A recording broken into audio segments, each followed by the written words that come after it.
ৰাজ্যত পুনৰ নিৰুদ্দেশ হোৱাৰ ঘটনা মৰিগাঁও জিলাৰ গাগলমাৰী গাঁৱত এতিয়া সৃষ্টি হৈছে চাঞ্চল্য কাৰণ এই গাঁৱৰ পৰা 3 গৰাকী নাবালিকা ছোৱালী বিগত 3 দিন ধৰি নিখোজ হৈ আছে নিখোজ হোৱা ছোৱালী কেইগৰাকী হৈছে 13 বছৰ বয়সৰ আৰিফা খাতুন 14 বছৰ বয়সৰ আসপিনা খাতুন আৰু 14 বছৰ বয়সৰ সেমিম আখতাৰা ভিডিঅটো যিমান পাৰে শ্বেয়াৰ কৰক তথ্য অনুসৰি এই 3 গৰাকী ছোৱালী 3 দিন আগতে ঘৰৰ পৰা স্কুললৈ গৈছিল কিন্তু স্কুলৰ পৰা উভতি নাহে পৰিয়ালৰ লোকে বহু ঠাইত সন্ধান চলাইছে কিন্তু এতিয়ালৈকে কোনো সংসূত্ৰ পোৱা নাই নিখোজ ছোৱালী কেইগৰাকীৰ পৰিয়ালে কান্দোনত ভাঙি পৰিছে তেওঁলোকে সৰ্বসাধাৰণ আৰু আৰক্ষীক আবেদন জনাইছে যাতে এই ছোৱালী কেইগৰাকীক অতি সোনকালেই উদ্ধাৰ কৰা যায় গাঁওখনত এতিয়া চিন্তাৰ পৰিৱেশ সৃষ্টি হৈছে সকলোৱে একে বাক্যে কৈছে ছোৱালী 3 গৰাকী সুৰক্ষিতভাৱে ঘৰলৈ উভতি আহক ইতিমধ্যে পৰিয়ালৰ লোকে মায়ং থানাত এজাহাৰ দাখিল কৰিছে বুলি জনায়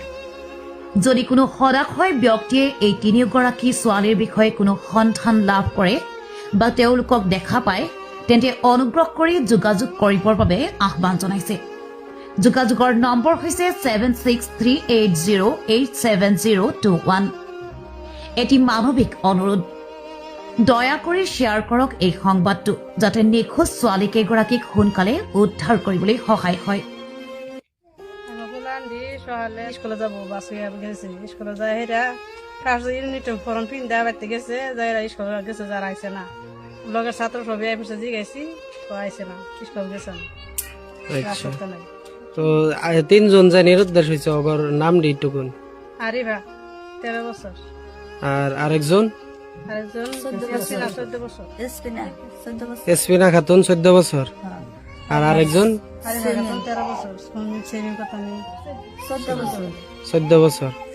তো না আইনার এই ভিডিওর যোগে কি কভার চাইন মানুষেরা যারা এই ভিডিওটা দেখবো